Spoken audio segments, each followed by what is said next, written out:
For January's devastating LA wildfires is on the rise. Well, we're now learning about recently discovered remains and when the county expects to release its findings on its independent investigation into the lack of evacuation alerts. The Trump administration's ongoing immigration crackdown now forcing drastic changes from some government officials. We do not want the National Guard occupying the streets of Louisville.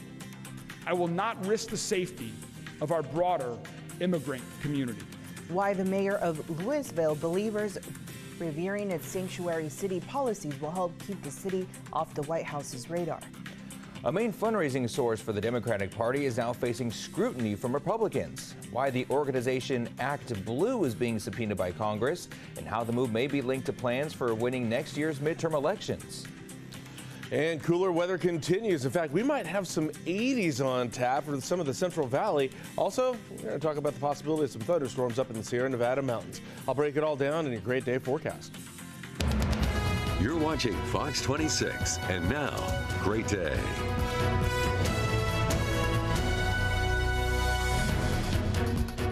And we begin this hour with a live look at the silhouette of El Capitan with a slight view of Half Dome in Yosemite National Park. A beautiful way to start off your Wednesday morning. Good morning. I'm Carl Cook.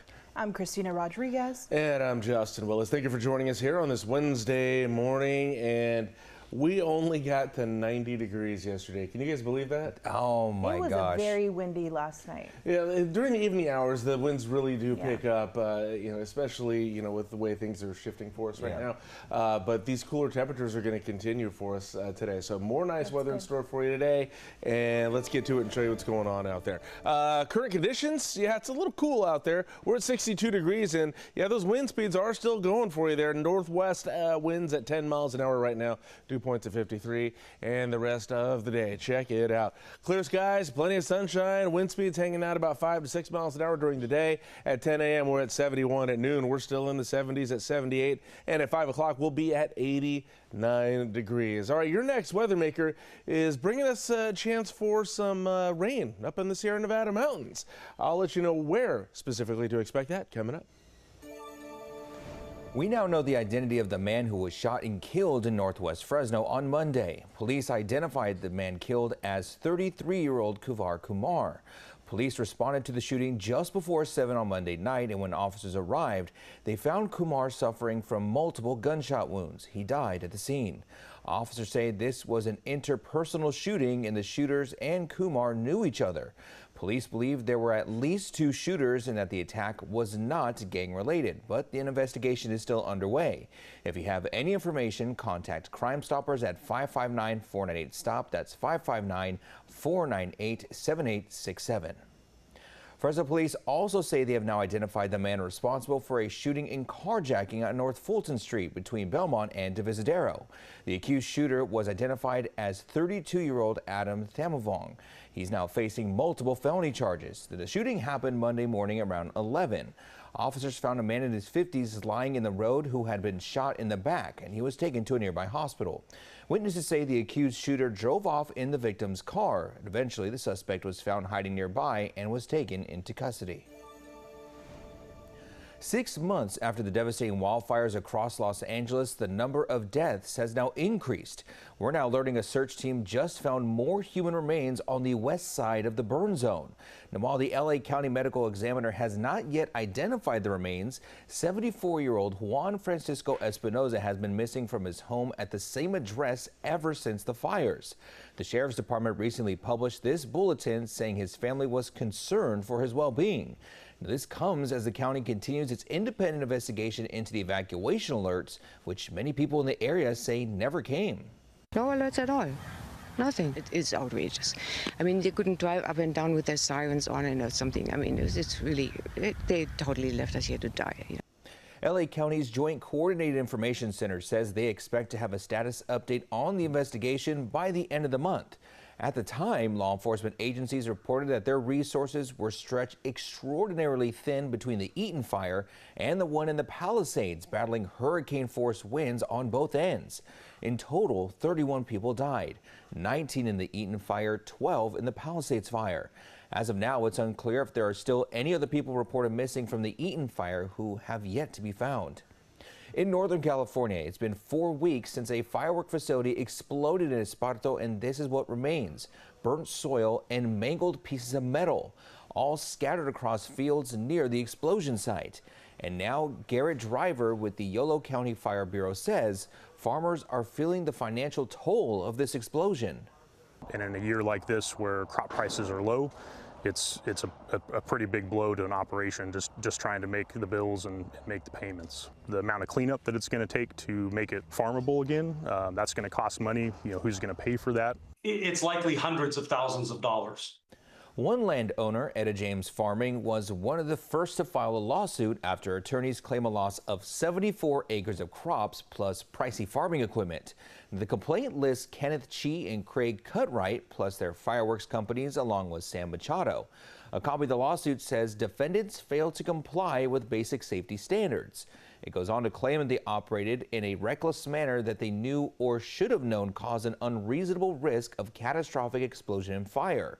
It also makes claims that landowners and farmers didn't know what was at the site until it was too late. As the investigation into the fireworks explosion continues, those who rely on this land to survive are asking, what is the full cost of this blast? Our time now is 5:05, and here's what's going on with our forecast. So still getting that cool air kind of sliding in from the Gulf of Alaska there, and it's really going to be boosting further south now with this trough hanging out here all along the state here. We have some low pressure now that's strengthening there, moving across the Pacific Northwest, and then we got a little bit of a low pressure system now over southern Utah, and those two things are going to kind of work together here. More of an impact from this low pressure system to bring us some possible thunderstorm activity in the Sierra Nevada mountains. So let's take a look at that and show you what's going on there. We're looking at this happening actually each late afternoon, probably through the weekend, I would say. So let's take a look. This is about the coverage area here for us this afternoon, about 5 o'clock here. Yosemite, that area, likely to see most of this. This is obviously going to be in the higher elevations. We're talking about the possibility of thunder, maybe some lightning out there as well. And there's some dry brush up there that could get sparked with a fire there because of that lightning. So that's the coverage area here at 5, and it kind of holds in that pattern there each afternoon. Tomorrow afternoon at 5, and then we get to Friday afternoon, but that one likely about 2, and then further north there was some of that heavier precip, maybe some actual rain up in that region. And then we get to Saturday afternoon where things pick up there as well. Sunday? Yep, you bet. Just a little bit more there. So good chance of some cloud cover, precip, rain, thunder, lightning, all that happening because of that low pressure. All right, humidity. That's staying up for us today for this time of year anyway. We're at 52% on our humidity. At its lowest, it'll be 25% in the latter parts of the afternoon on the valley floor, that is. Tonight we'll rebound to 59%. Dew point, that's going to be at 54 for you today. All right, here's the next few days. Look at this. How about some 80s for you there? It's 89, I know, upper 80s, but very unusual this time of year. Even that 90 that we're going to get today is very unusual. That is 8 degrees below normal for us there. Plenty of sunshine, 5 to 10 mile an hour wind speeds. Might see some gusts tomorrow and Friday at about 15 miles an hour. Otherwise, overnight lows are in the 60s, so enjoy those 80s when they get here, even that 90 today. Wow, it's going to be really nice for us.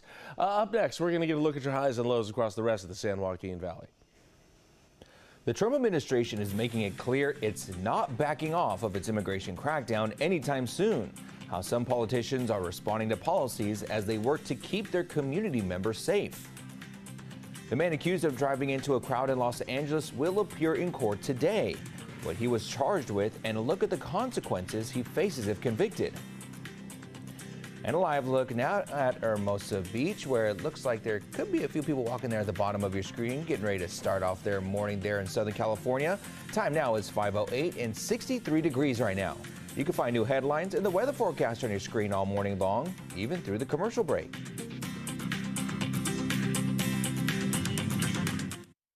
Hi, I'm Monty Torres with Fox 26 News on YouTube. Thank you for checking out our YouTube channel, where we have loads of great content for you to choose from. And while you're here, why not click on the subscribe button right here? That way you can stay in touch with all the latest breaking news, everything news related within the Central Valley. And thank you for watching.